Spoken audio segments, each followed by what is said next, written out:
പർവ്വതത്ത് അമ്മിണി ചേച്ചി എന്ന ഓമനപ്പേരിൽ അറിയപ്പെടുന്ന പത്മി ടീച്ചറെ സ്റ്റേജിലേക്ക് ആനയിക്കാൻ വേണ്ടി മൂത്ത മകനായ ശ്രീകുമാറിനും ചേട്ടിയും സ്വാഗതം ചെയ്തുകൊള്ളു.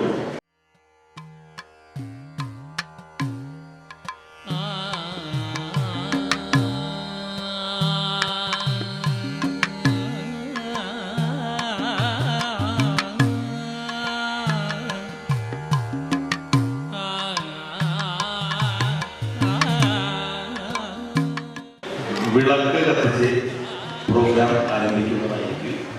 വിളക്ക് കത്തിക്കാനായിട്ട് നിങ്ങൾ മക്കളായിട്ട് മക്കൾ ഇവിടെ എല്ലാവരും എത്തിച്ചേരുന്നുണ്ട്.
വിശാലാക്ഷം വന്ദേഹം ഗണനായകം ചിത്രരത്ന വിചിത്രാംഗം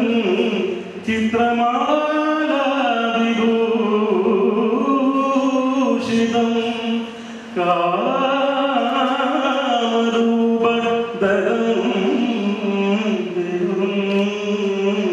വന്ദേഹം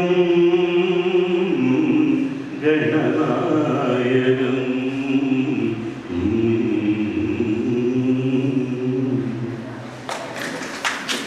ഇവിടെ സന്നിഹിതരായ അമ്മയ്ക്ക് ജന്മദിനാശംസകൾ നേരിട്ട് തരാൻ എത്തിയിട്ടുള്ള ഇവിടെ എത്തിയിട്ടുള്ള എല്ലാവർക്കും സ്വാഗതം ചെയ്യുന്നു. അടുത്തതായി ഞങ്ങളുടെ അമ്മാവൻ ശ്രീധരമാമ അമ്മയ്ക്ക് വേണ്ടി 2 വാക്ക് പറയണം എന്ന് പറഞ്ഞപ്പോൾ അദ്ദേഹം എഴുതി തന്നത് വായിച്ചാൽ മതി, എനിക്ക് പറ്റില്ല എന്ന് പറയാൻ പറ്റുന്നില്ല. അതുകൊണ്ട് അദ്ദേഹം എഴുതി തന്നത് രാമചന്ദ്രൻ വായിക്കുകയാണ്. സ്വന്തം അനിയൻ ചേച്ചിക്ക് പിറന്നാൾ സമ്മാനമായി നൽകുന്നൊരു മംഗളപത്രമാണ്. അതിപ്പോൾ കിട്ടിയതുള്ളൂ. ഞാൻ അതൊരു കവിതാ രൂപത്തിൽ അവതരിപ്പിക്കാം. പിറന്നാൾ മംഗളം. മനോഹരമായൊരു സരസിതാ കാണൂ, മധ്യേ മന്ദഹാസാഗ്രമൊരു പത്മീ വിലസുന്നു. ചതുരശീലിയാലെ വെണ്മയാമിതലിൻ്റെ ശിരസുമായൊരു പിറന്നാൾ വിളങ്ങട്ടെ. വിചിത്രവർണ്ണാഭമായത്ര പുണ്യങ്ങളായി ചുറ്റും പാടി വിടർന്നും വിടരാതെയും വിടർന്നതും മക്കളും മരുമക്കൾ പേരക്കുട്ടികൾ ബന്ധുക്കൾ വത്സലശിഷ്യർ നന്മയേതുവോ സുഹൃത്തുക്കൾ എല്ലാവരും ഒത്തൊരുമിക്കുന്നൊരീ സരസിന്റെ ഉള്ളിൽ ആഴത്തിലായൊന്നു ജീവിതക്ലേശത്തിന്റെ കറുത്ത ചളിക്കുഴി ആ ചളിക്കുണ്ടിൽ നിന്നുമെത്ര പങ്കജ പ്രസൂനങ്ങൾ ആത്മശോഭയും തേടി ആദിത്യോന്മുഖമായി ദുഃഖം ദുരിതവും തീർത്തു കറുത്ത കയത്തിൽ നിന്നും നിവർന്നു പൊങ്ങിയൊങ്ങി വളർന്നു ജയത്തിന്റെ വന്നു വെൺമന്ദാസം തൂകി കാലസ്വരൂപൻ സൂര്യൻ സപ്തകിരണങ്ങളാൽ ഭദ്രദീപം കൊളുത്തുന്നു ഭാവി സൗഭാഗ്യത്തിന്റെ വെളിച്ചം പരക്കുന്നു നെന്മഴി പൊരിഞ്ഞാലെ വെൺമലർ ചെയ്തു മംഗളം നേരുന്നു ഞാൻ ഈ കൊച്ചനു ചെഞ്ചകൻ നരച്ച ശിരസിനാൽ സാഗരം നമിക്കട്ടി പ്രാർത്ഥിക്കുന്നു വീണ്ടും പുളകിതരാത്രനായി ആയുസ്സുമാരോഗ്യവും സൗഖ്യവും ചിരകാലം ആയിരം സാഹോദര്യ സ്നേഹ സൗഹൃദപ്പൂക്കൾ വാരിത്തൂവിടട്ടെ ജീവിത വിധീശൻ മംഗളം സഹോദരി മംഗളം മഹാചാരി മംഗളം മഹാമതി മംഗളം സുമംഗളം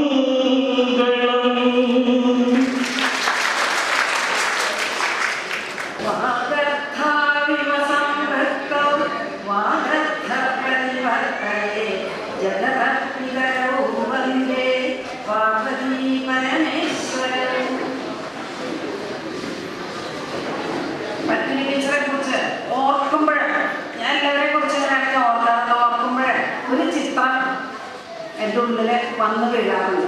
അതെന്താണെന്നറിയോ? സാക്ഷാൽ അന്നപൂർണേശ്വരിയുടെ ചിത്രമാണ്.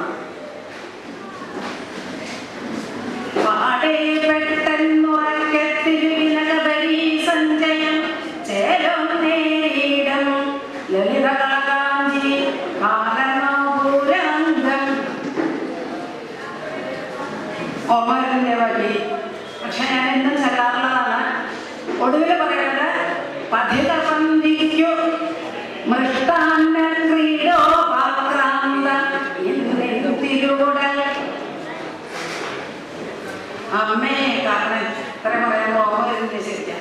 പക്ഷെ അതവര് ടീച്ചറെ കുറിച്ച് ഓർമ്മയുള്ളൊരു വികാരത്തിന്റെ അതുകൊണ്ടാണ്. ശരിക്കും എന്താണ് ഉടുത്ത ഉടുമുണ്ട് കഴുത്തി കുത്തി തലമുടി തിരികെ കെട്ടിവെച്ച് ചട്ടകവും കോരികയും എടുത്ത് വന്ന പഥികർക്ക് മുഴുവൻ അന്നം വിളമ്പാൻ ഒരുങ്ങി നിൽക്കുന്ന അന്നപൂർണേശ്വരിയുടെ ചിത്രമാണ് ഇത്. കുഞ്ഞുനാളിൽ മുതൽക്ക് ഞങ്ങൾ വർത്തമാനം പറഞ്ഞു തുടങ്ങിയ കാലം മുതൽക്ക് ഞങ്ങളുടെ അമ്മ പഠിപ്പിക്കുന്നതാണ്. എന്തിനു വേണ്ടി? അന്നം പൊട്ടാതിരിക്കാൻ. അന്നം പൊട്ടാതിരിക്കാൻ അന്നപൂർണേശ്വരിയെ സ്തുതിക്കുന്നതാണ്. എന്നും ചെല്ലാറുള്ളതാണ്. പെട്ടെന്ന് എനിക്ക് വാക്കുകൾ മുഴുവൻ ഓർമ്മ വരുന്നില്ല. ആ ഒരു ചിത്രമാണ് എനിക്ക് പത്മിനി ടീച്ചറെ കുറിച്ച് ഓർക്കുമ്പോൾ സാധാരണ മനസ്സിലുണ്ടാവാറുള്ളത്. അത് വെറും അന്നം മാത്രമല്ല, എല്ലാം പൂർണ്ണമായി മറ്റുള്ളവർക്ക് നൽകാൻ തയ്യാറുള്ള ഒരു മഹിത മനസ്സാണ് ടീച്ചറുടെ. നമുക്ക് ഇപ്പോഴൊക്കെ തോന്നാറില്ല. നമ്മൾ പ്രായമായ കുറേ അച്ഛന്മാര്, കുറേ അമ്മമാര് അവരുടെ മക്കളുടെ കുഞ്ഞുമക്കള് ഒക്കെ പഠിപ്പിക്കില്ല. ഇവർക്കൊക്കെ തോന്നാം എന്തൊരു ഭാഗ്യവതിയായ അമ്മയാണ് ടീച്ചറാണ്. പക്ഷെ ആ ഭാഗ്യം ടീച്ചർ എങ്ങനെ നേടി? അതിന് നമ്മൾ കുറേ പിന്നിലേക്ക് പോകണം. അങ്ങനെ പിന്നിലേക്ക് പോകുമ്പോൾ കാണാം കൊടുക്കാനും അംഗീകരിക്കാനും സ്നേഹിക്കാനും മനസ്സുള്ള ചെറുപ്പമുള്ള നല്ലൊരമ്മയെ. ആ നല്ലൊരമ്മ ചൊല്ലിക്കൊടുത്ത വാക്കുകളാണ് ഈ മക്കൾക്ക് ഇത്രയും സ്നേഹത്തോടു കൂടെ അമ്മയെ കാണാനും സ്നേഹിക്കാനും ശുശ്രൂഷിക്കാനും അമ്മയുടെ ഇംഗിതം പറയാതെ തന്നെ, അമ്മ പറയാതെ തന്നെ ഉള്ളിൽ കണ്ട് മനസ്സിലാക്കാൻ കഴിവുള്ള മക്കൾ. അതാണ് ഒരമ്മയുടെ ഏറ്റവും വലിയ ഭാഗ്യം, അമ്മയുടെ ജന്മത്തിൻ്റെ ഭാഗ്യം, പുണ്യം. അത് നേടാൻ നമ്മൾ എങ്ങനെയാണ് നമുക്ക് എനിക്ക് എൻ്റെ കുട്ടിക്ക് എന്നുള്ള ചിന്ത കൂടാതെ നമുക്കൊക്കെ അതാണ് ചിന്ത. ഒരേപോലെ കാണാനും ഒരേ മനസ്സോടുകൂടെ അർജുനനോട് ഭഗവാൻ പറയുന്നത് പോലെ സമദൃഷ്ടി, ആ സമദൃഷ്ടിയോടുകൂടെ കാണുന്നതിനും കേൾക്കുന്നതിനും അനുഭവിക്കുന്നതിനും കൊടുക്കുന്നതിനും അംഗീകരിക്കുന്നതിനുമുള്ള മനസ്സ്, അതാണ് പത്മിനി ടീച്ചറെ ഇത്രയും നല്ലൊരു നിലയിലേക്ക് എത്തിച്ചത്. നല്ല നില എന്ന് പറഞ്ഞാൽ ധാരാളം ധനം സമ്പാദിക്കുക എന്നുള്ളതല്ല, സുഖമായിട്ട് ജീവിക്കുക എന്നുള്ളതല്ല. ഈ ഒത്തൊരുമ തന്നെ. അല്ലെങ്കിൽ ഇപ്പൊ ടീച്ചറായിട്ട് വിടവന്നിട്ട് ഞങ്ങളൊക്കെ ഓരോരുത്തരെ അങ്ങനെ ഇരിക്കുന്ന പോലും ടീച്ചറുടെ ഒരു ഫോൺ കോളും മതി ഞങ്ങളെല്ലാവരും എത്തിച്ചേരാൻ. കാരണം എന്താണ്? ആ മനസ്സ് കണ്ടറിയാൻ ടീച്ചർക്കും ആ ടീച്ചറുടെ നല്ല മനസ്സ്, ആ ഉദ്ദേശശുദ്ധി അത് കണ്ടറിയാൻ ഞങ്ങളെ ഒരു ചിരകാലത്തെ പരിചയം കൊണ്ട് സാധിച്ചു എന്നുള്ളതാണ്. അത് എല്ലാ അമ്മമാർക്കും ടീച്ചറെ മാതൃകയാണെന്നാണ് ഞാൻ പറയാം. തൻ്റെ മക്കൾക്ക് വേണ്ടിയിട്ട് അങ്ങനെ പ്രത്യേകം ടീച്ചർ കരുതി വെക്കാറൊന്നുമില്ല. ഉള്ളത് എല്ലാവർക്കും ഒരുപോലെ. അത് ധനായാലും ഭക്ഷണമായാലും മറ്റെന്ത് സുഖസൗകര്യങ്ങളായാലും എന്തായാലും തന്നെ ആ ഒരു മനസ്സ് നമ്മൾ അമ്മമാരെ എടുക്കേണ്ടതാണ്. നമ്മുടെ കയ്യിൽ നിന്നത് പോയി ഏതോ കാലത്ത് നമ്മുടെ നീണ്ട യാത്രയില് ബന്ധപ്പാടില് അതൊക്കെ നമ്മൾ കൈവശം വന്നു പോകണം. അറിഞ്ഞ് നമ്മൾ വിട്ടുകളയേണ്ടതല്ല. പിന്നെ പറയുകയാണെങ്കിൽ പത്മിനി എന്നുള്ള പേര് തന്നെ അച്ഛനമ്മമാർ അത്രയും അറിഞ്ഞിട്ടുള്ളത് പേരാവുന്നില്ല. പണ്ട് അങ്ങനെ ഒരു ചിന്തിക്കൊന്നുമില്ല. ഒരു പേരിടണം കുട്ടിക്ക്, അത് അർത്ഥവത്താവണം, അത്രേ ഉള്ളൂ. എന്തെങ്കിലും രണ്ടക്ഷരം ചേർത്ത് ഒരു പേരിടലല്ലോ. അപ്പൊ ആ പേരിൽ തന്നെ ടീച്ചറുടെ സ്വഭാവത്തിന്റെ, ചിന്തയുടെ, കർമ്മത്തിന്റെ ഒക്കെ ആ സുഗന്ധം വീശിക്കൊണ്ടിരിക്കുകയാണ് ചുറ്റും. പത്മിനി എന്ന് പറഞ്ഞാൽ താമര പൊയ്കയാണ്. ഒരു താമരപ്പൂവല്ല, ഒരു പൊയ്ക നിറയെ. അപ്പൊ അതിന്റെ സുഗന്ധം ആ പ്രദേശത്ത് വരുന്നവർക്കെല്ലാവർക്കും, സമീപിക്കുന്നവരെല്ലാവർക്കും ഒരേപോലെ അങ്ങോട്ട് വിതരണം ചെയ്യാൻ പറ്റും. അത് തന്നെയാണ് ടീച്ചറുടെ സ്വഭാവം. ആ സുഗന്ധം, സൗന്ദര്യം എല്ലാം ഒരേപോലെ അങ്ങനെ വിതരണം ചെയ്ത് എല്ലാവർക്കും ഏറ്റവും സന്തോഷം. ടീച്ചറുടെ വാക്കുകൾ സന്തോഷമല്ലാതെ ഒരിക്കലും ഒരാളുടെ മനസ്സിനെ വേദനിപ്പിക്കുന്ന തരത്തിൽ പറഞ്ഞിട്ടില്ല.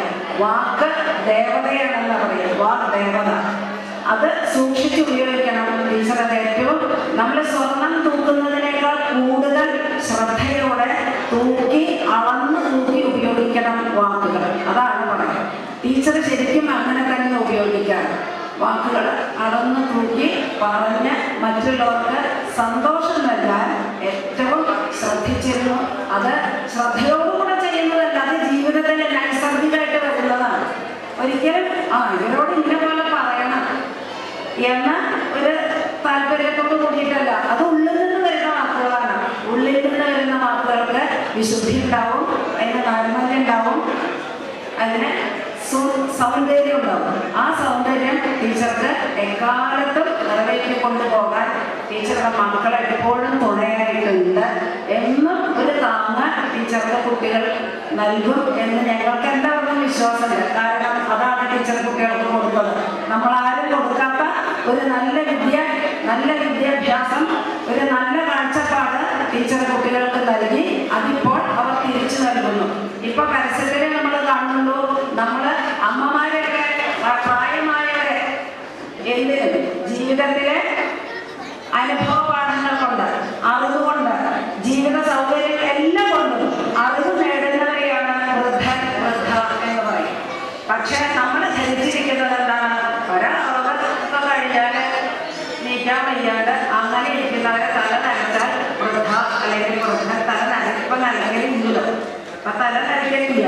എന്നാൽ ഏകദേശം നമ്മുടെ പ്രായം കണക്കാക്കിയ ആള് പറയും അതൊരു വൃദ്ധൻ ആയിരുന്നു. വൃദ്ധൻ എന്ന് പറയുമ്പോൾ വാക്കിന് ഈശ്വര ശക്തിയുണ്ട്. വൃദ്ധൻ എന്നുള്ള വാക്ക് എങ്ങനെ വന്നു?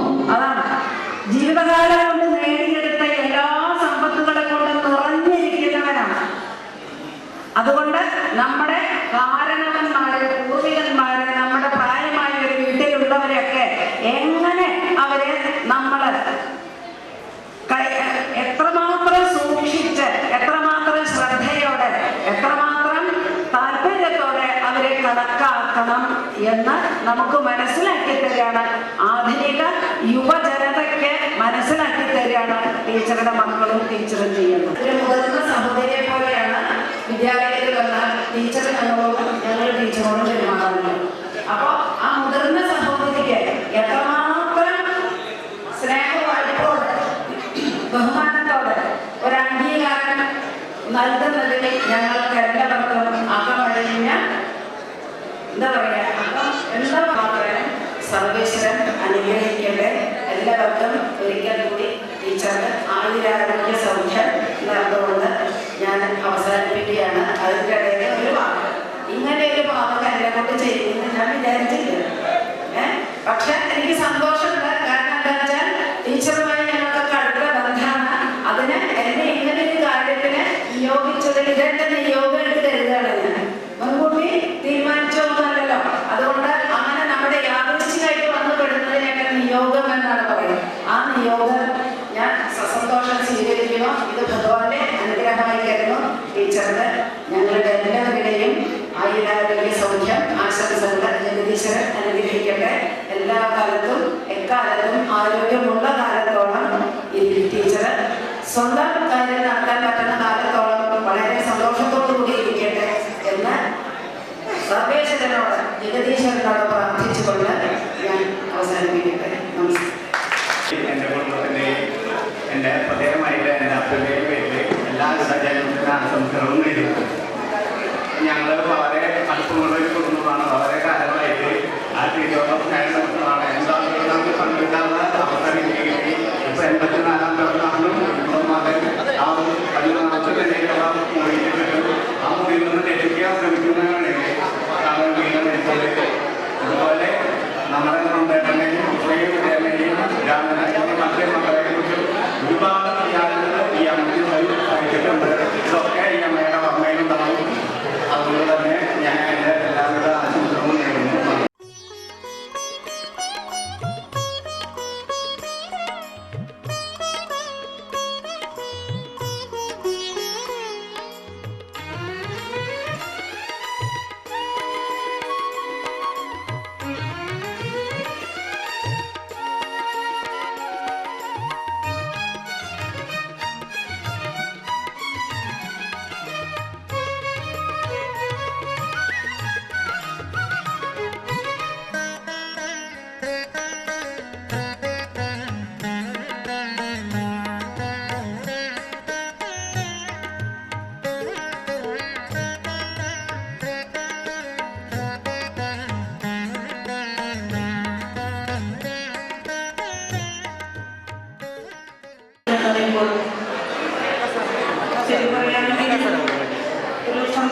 വളരെ സ്നേഹപൂർവ്വം ഫോണിലൂടെ ഞങ്ങൾ ക്ഷണിച്ചത് ഇത് വളരെ വിഷമം തോന്നി. ഞാൻ അടുത്ത വർഷം വന്ന് കാണാൻ പറ്റിയില്ല.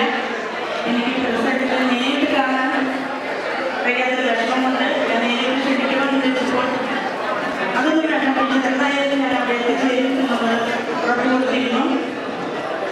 ആ സ്നേഹത്തിന് ഞാനിവിടെ എന്ന് പറഞ്ഞാൽ ടീച്ചർക്ക് പിറന്നാൾ ആശംസകളായിട്ട് നന്ദി പറയുകയാണ്. കാരണം ഒരു ടീച്ചർ എന്ന നിലയിൽ ഒരു ഏറ്റവും ഒരു മനുഷ്യൻ്റെ ജീവിതത്തിൽ ഏറ്റവും നല്ലൊരു ജോലിയാണ് ടീച്ചർ എന്നുള്ളത്. മരണങ്ങളുടെ ടീച്ചർ എന്നുള്ളൊരു പദവി, മരിച്ചു കഴിഞ്ഞാൽ ടീച്ചർ എന്നുള്ളൊരു പദവി അവർക്ക് ഉണ്ടായിരുന്നു. എന്തായാലും മക്കളെ സ്നേഹിച്ചുകൊണ്ട് അതിനേക്കാളുപരി സ്വന്തം മക്കളെന്ന് വിചാരിച്ചുകൊണ്ട് തന്നെ ഒരുപാട് പേർക്ക് അറിവ് നൽകിക്കൊണ്ട് ടീച്ചറുടെ ജീവിതത്തിൽ തന്നെയും ഒരു അമ്മയാണെങ്കിലും ടീച്ചറാകുമ്പോൾ മറ്റേ കുഞ്ഞുങ്ങളെ വളർത്തിയെടുക്കുക എന്നുള്ളത് ഉത്തരവാദിത്വം കൂടാതെ അതിനേക്കാളുപരി അവർ മക്കളെ വേറെ മക്കളെ കൊണ്ട് സ്നേഹിക്കുന്നു. അവർ മക്കൾ എപ്പോഴും സ്നേഹിക്കണം. എന്നെ ജീവിതത്തിലുള്ളവരെ എനിക്ക് എപ്പോൾ കാണുമ്പോൾ ഒരു തീരുമാനവും എന്നുള്ളതാണ്. പല ഒരു ദിവസത്തിൽ പോലും നമുക്ക് നോക്കാത്ത കാര്യങ്ങളില്ല. അതുകൊണ്ട് തന്നെ ഈ പിറന്നാളിന് വേണ്ടി ക്ഷണിച്ച അത് വിളിച്ചുകൊണ്ട് ഞാൻ വാർത്തകൾ നമസ്കാരം.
സപ്തം എന്ന ഇനമാണ് നൽകുന്നത്.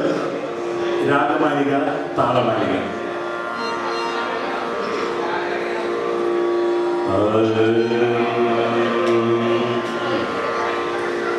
താ